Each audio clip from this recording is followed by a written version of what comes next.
So, this topic is brought to us by a dear friend of mine who goes by the name of Voidism.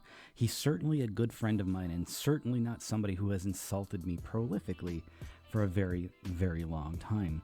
He insists that the character from Higurashi, When They Cry, Umineko, Featherine, is superior to the Cosmic Armor Superman from Final Crisis in DC Comics in 2008 to 2009. And today, I think we're going to go over, as fast as we can, a brief overview of both of these characters. So I'm not going to waste any time. I'm just going to go right into it. Who is Featherine? Well, Featherine is a witch who is magically endowed, who for whatever reason went to the creator's realm. And that can be interpreted as the god sphere of the Umineko When They Cry series. It could be the author Avatar's realm. I think it's the author Avatar's realm, actually. In this case, when she gets near this realm, she essentially goes absolutely insane.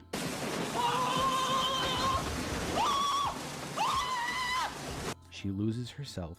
All of her emotional conduct is completely wrecked, and she can no longer sustain her own normal emotional values. So, a computer chip, a very physical and normal computer chip, as in she has a biological brain, is implanted into her very biological brain, and that is the ring that goes around her head, the half-moon horn thing that is around the base of her head.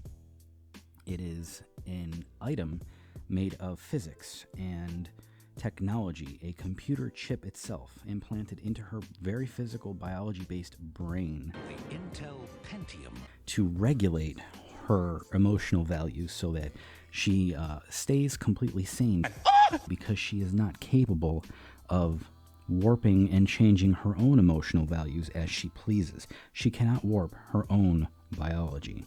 She can't redirect and rewrite the laws of whatever dictates the emotional values of her own personage. She is incapable of doing so, and she required a physical, technology-based brain implant to regulate herself. Otherwise, she will lose herself and go completely insane. Now, otherwise, she uses concepts such as the red truth. Now, what is the red truth? Let's read from the wiki. The red truth is a fact that can be presented by the witch side without any evidence or proof to support it. But while undeniable, it can have multiple interpretations. The multiple interpretations mark a large foothold for the human side to attack. Therefore, the red truth must be used with care. Conversely, a refusal to validate a statement in red invokes another devil's proof. A lack of validation won't prove a statement's truth, but can't disprove its falsehood. It's important to note that the red truth is essential for the battle between humans and witches. If the humans don't believe in the red truth, it will sunder the trust between both sides, and the game will again move to a stalemate, unable to proceed. If someone attempts to lie or repeat false information using the red truth, they will choke on the words that they are trying to say. So, what is the red truth? Well, the red truth is basically, nuh-uh, just trust me, bro. I could say whatever I want, and if you aren't knowledgeable enough to disprove or debunk me, well, I guess that means I win. And the way to stop the red truth is just to be knowledgeable on the situation or topic at hand. You can deny the red truth and it becomes a stalemate. That is what this says. But how come you never hear the Featherine fans explain this in their TikTok and their YouTube videos? The reason is because, a lot of people don't read the source material that they like to debate. So who is Featherine? Real quick. Featherine is a witch who uses magic, who has a brain implant in her very biological brain that regulates her emotions because she went crazy trying to get near the creator's realm, and she is incapable of regulating and changing and warping her own biology. More so, her most powerful attack, the red truth, is something that can be denied simply if you have the truth information on whatever topic is being presented. Whatever the case is, you can either deny it, or you can just debunk it with actual factual information, and it becomes rendered completely a moot point. What is the cosmic armor? The cosmic armor is the embodiment of the entire flaw of existence. In the multiversity, we find out that the flaw is everything that is not the overvoid. Flat out, simple as that. Everything that is not the overvoid is the cosmic armor. The flaw is stated to be all of existence and all story. In this interview by Grant Morrison, the flaw can mean any story. That's what the mark is that the Overvoid saw in Final Crisis 2008 Superman Beyond. So, the concept of story, the flaw itself, is what infects the Overvoid. And it says so right here in the comic book. The concept of story infects the Overvoid. After more investigation is done, the flaw is sealed with divine metals. The entire flaw is wrapped over and bandaged and sealed by this brand new cosmic armor. And how do we know that? Because it says divine metals. Divine, a term that relates to radiating golden divine light. Of course, the term metal, a reference to a mech suit robot. Divine metal. This giant shining golden armor, right? It's very, very basic logic stuff. So, after this, it tells us that the cosmic armor is continuing to infect the Overvoid after this point, and that it continues to spread its story like a contagion and infection. So it continues to infect the Overvoid. Not that it's a brand new thing. It's just the embodiment of the original flaw that the Overvoid saw. So the Overvoid gets infected by this flaw, and then after a certain point, after it learns more about data and concepts and these other weird schisms, it embodies this entire flaw as a mech suit, cosmic armor, Superman. What are the feats of the cosmic armor Superman? Well, it's all of existence. It is existence itself. And it's the only thing that can possibly handle the Overvoid. It is floating in the Overvoid by itself because all of existence is the only thing that exists that is the opposite of the Overvoid. So the Overvoid is all the nothing, and the cosmic armor is all the stuff, all the somethings, all the data, everything that is. The slipcover of Final Crisis even tells us that the cosmic armor is all of existence personified. All the is, every concept. And here is another interview from Grant Morrison that tells us the cosmic armor is all the is. It's all of existence. It's every single concept you can think of and everything that is. And more so, what are the feats of the cosmic armor? Well, because it's all story, because it's everything that is, was, or ever will be, it's able to give itself any power it wants because all of those powers and concepts are already part of ultimate story. They all have a story. They're all data. And if the cosmic armor is already all data, then it is the amalgamation of every concept and energy and every attack that you can possibly think of. Again, everything that is not the Overvoid is the cosmic armor. That's every single character. That's every single energy. That's every location. That is all things. Everything. It's Perpetua. It's the presence. It's the great darkness. It's the dark multiverse itself. It's everything. That is what the cosmic armor is. It's all the is. So, it gives itself pre-adaption to any future threat. All the future threats are all concepts that are already part of story, which are amalgamated by the cosmic armor already. So, it has pre-adaption before there's a threat. Featherine doesn't have this as a defensive maneuver. She can't pre-adapt to threats before they're a threat. The cosmic armor does.